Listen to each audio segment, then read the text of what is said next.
adalah sebuah kren. Kren ini mempunyai lengan ditahan oleh tali baja. Kemudian sampai tali baja ada tali untuk menarik beban.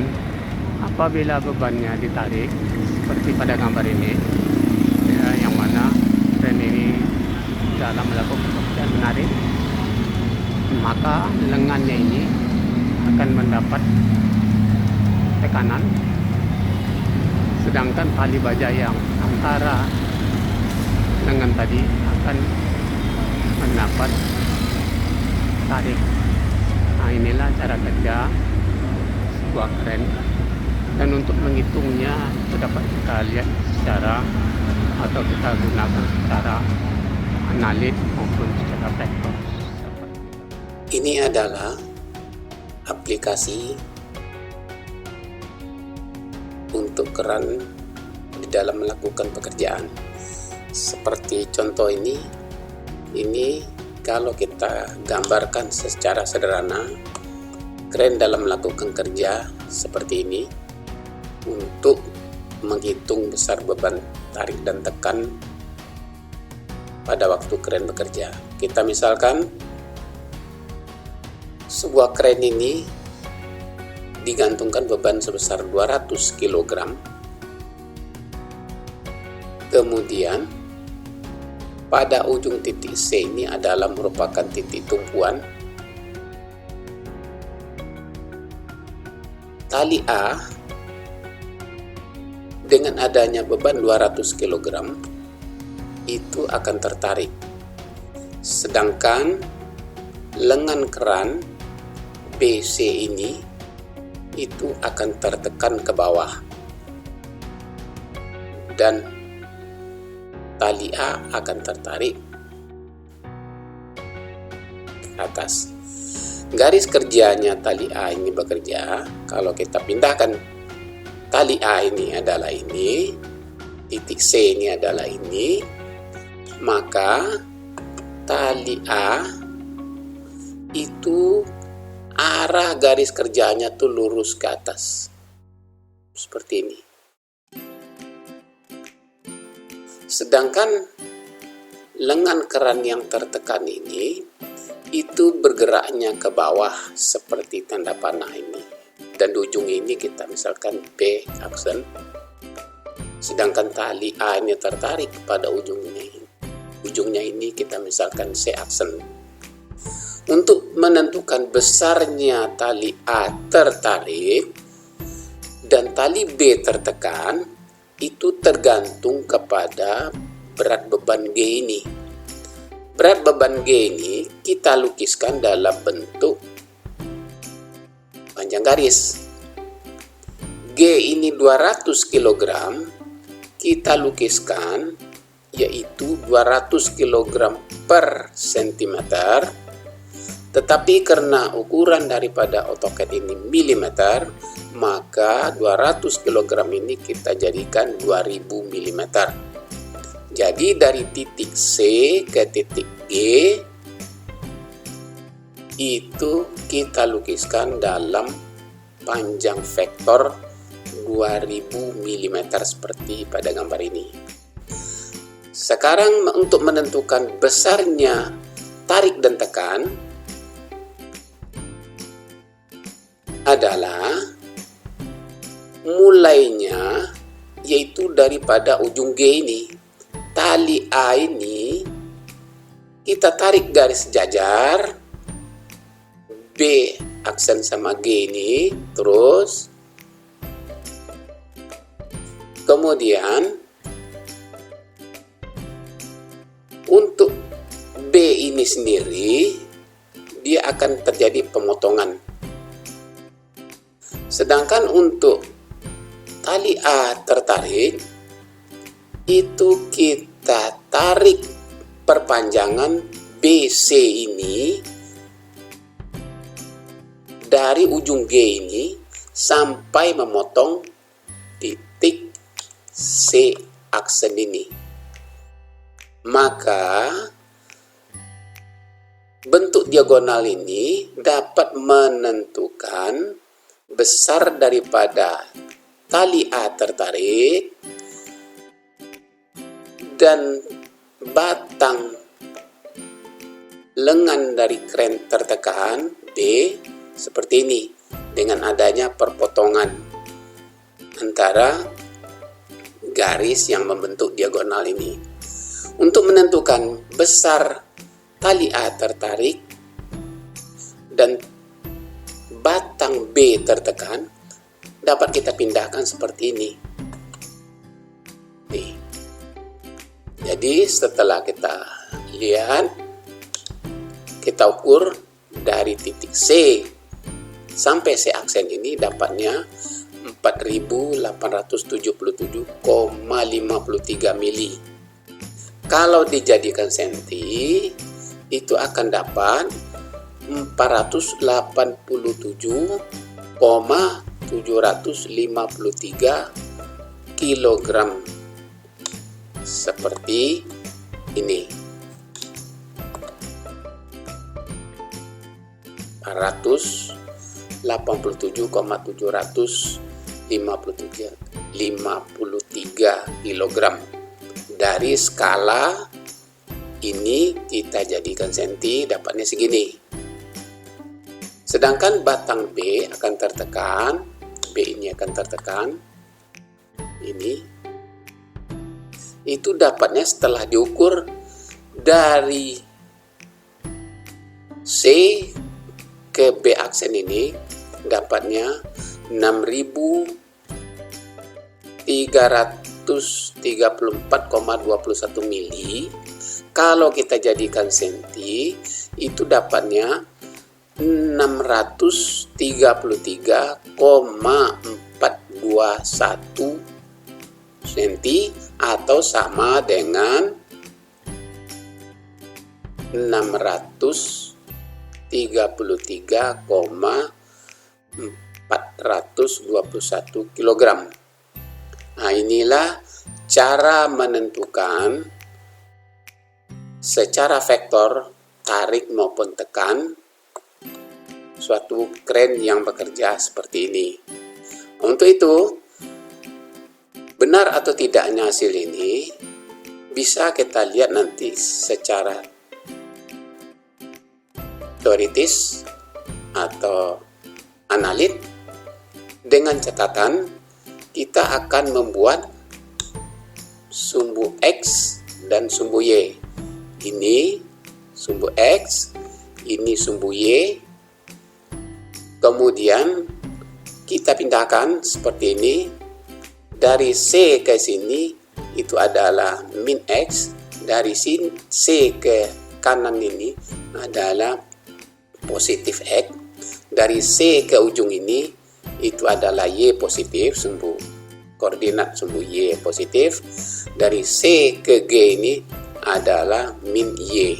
Sedangkan sudutnya dapat kita lihat 53 derajat terhadap bidang datar lengan daripada batang kren itu sendiri, 53 derajat. Sedangkan sudut tali itu terhadap bidang datar ini A itu adalah 39 derajat. Jadi setelah kita robah dalam bentuk ini untuk mencari sistem analit, dapat kita lihat yang B itu adalah 53 sudutnya terhadap X, sedangkan A 39. Untuk itu dapat dilihat pada sistem atau kita kerjakan secara sistem analit seperti selanjutnya. Ini secara analit dapat kita lihat seperti tadi. Kren tadi mengangkat beban berat sebesar 200 kg. Sudutnya sudah dapat kita lihat seperti gambar tadi, yang mana kita uraikan terhadap sumbu X itu adalah A cos 39 derajat. Ini dapat kita lihat dari sini 39 derajat ya, dikurang B cos 53 derajat, dapat kita lihat di sini B cos 53 derajat, Kemudian untuk tanda-tandanya dapat kita lihat. A cos 39 derajat itu adalah positif, terletak pada sumbu X positif. 39 derajat ini terletak pada sumbu X positif. Sedangkan B 53 derajat terletak pada sumbu X positif, F negatif. Nih. B cos 53 derajat sama dengan 0. Untuk sumbu Y dapat kita lihat A sin 39 derajat positif. Ini dapat kita lihat A ini kalau kita arahkan kepada sumbu X itu berada pada sumbu Y positif. Sedangkan B min B sin 53 dapat kita lihat B ini berada pada sumbu Y negatif seperti ini. B ini kita arahkan kepada sumbu Y itu adalah negatif. Y. Sedangkan min 200 dapat kita lihat itu berada pada sumbu Y negatif atau ini G. Nah, maka rumusnya yang akan kita bahas adalah seperti ini. A cos 39 derajat positif min B kali cos 53 derajat sama dengan 0.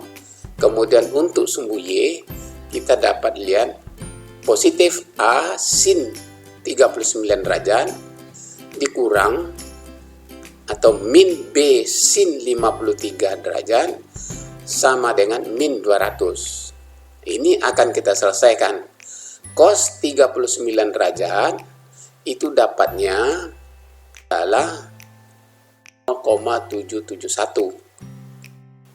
Sedangkan B cos 53 ini dapat dilihat pada daftar logaritma itu dapatnya 0,60 18 sama dengan 0.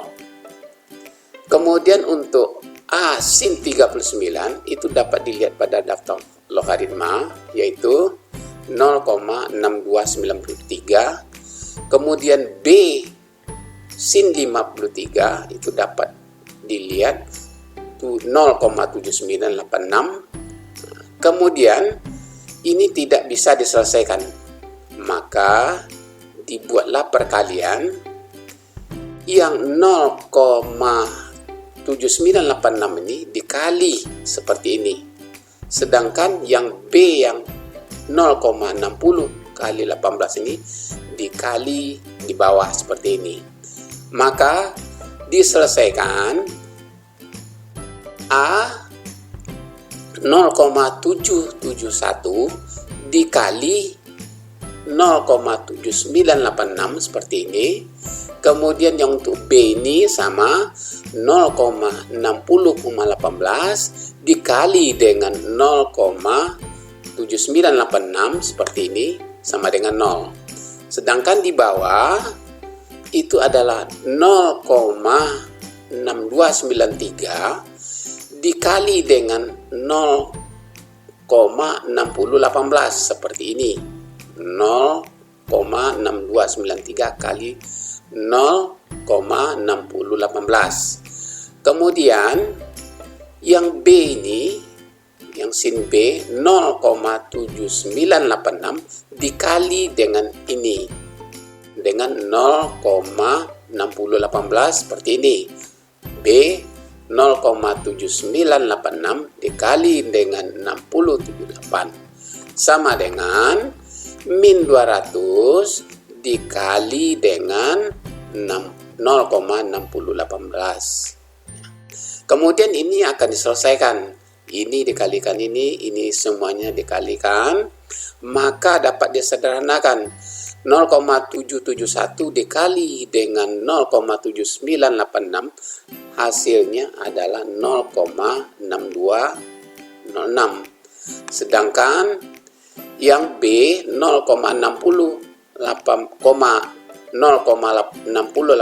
dikali dengan 0,7986 dapat hasilnya itu B 0,4806 sama dengan 0. Kemudian yang ini dikalikan 0,6293 dikali dengan 0,6018, dapat hasilnya adalah 0,3787.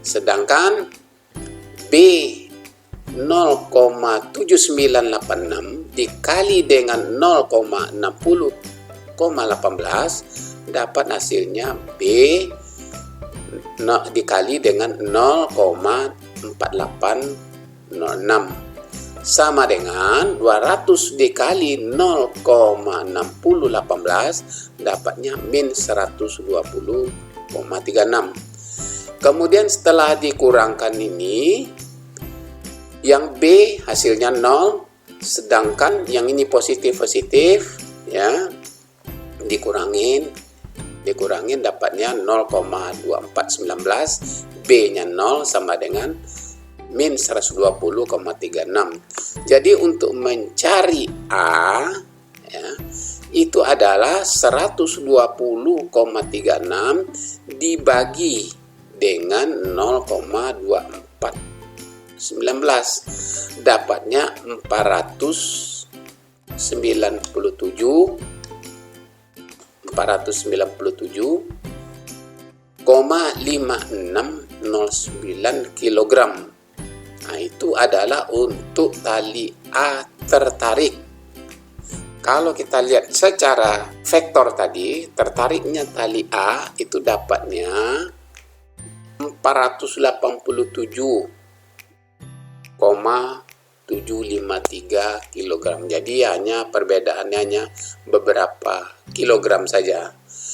Nah, sekarang untuk menentukan tali B ya tertekan, itu dapat kita gunakan, yaitu A 0,3787 ya, ini pakai yang ini ya, dikurang B 0,4806, dapatnya min 120,36 ini, atau kita kalikan ya, A-nya sudah dapat tadi sebesar 497 ini ya, 0,5609 ya, dikali dengan 0,3787 dikurang B 0,4806 sama dengan min 120,36. Jadi ini diselesaikan, selanjutnya diselesaikan dulu ini dengan ini, dapatnya 188,43,63 setelah kita kalikan 497,5609 dikali dengan 0,3787, dapatnya segini. Kemudian B 0,4806 sama dengan min 120. Ini kalau kita selesaikan ya, B 0,4806 kita pindahkan ruas kiri ke ruas kanan seperti ini. Nah, maka tandanya yang 188,4263 tandanya akan berubah seperti ini. Ini sudah jelas 120,36, ini berubah tandanya 188,4263. Maka kalau diselesaikan ini ya, akan dapat kena min, maka ditambahkan jumlahnya menjadi 308,7863. Jadi B, 0,4806 sama dengan 308,7863. Kemudian untuk mencari besar B ini, itu adalah 308,7863 dibagi 0,4806, itu dapatnya 642,5016 kg. Jadi kalau kita lihat dengan mempergunakan vektor, itu akan terjadi selisihnya sangat sedikit. Kalau secara vektor dapat kita lihat sini, itu hanya dapatnya 633,421. Itu memang terjadi perbedaan, tetapi masih memenuhi kriteria. Nah, beginilah caranya menggabungkan vektor dan analit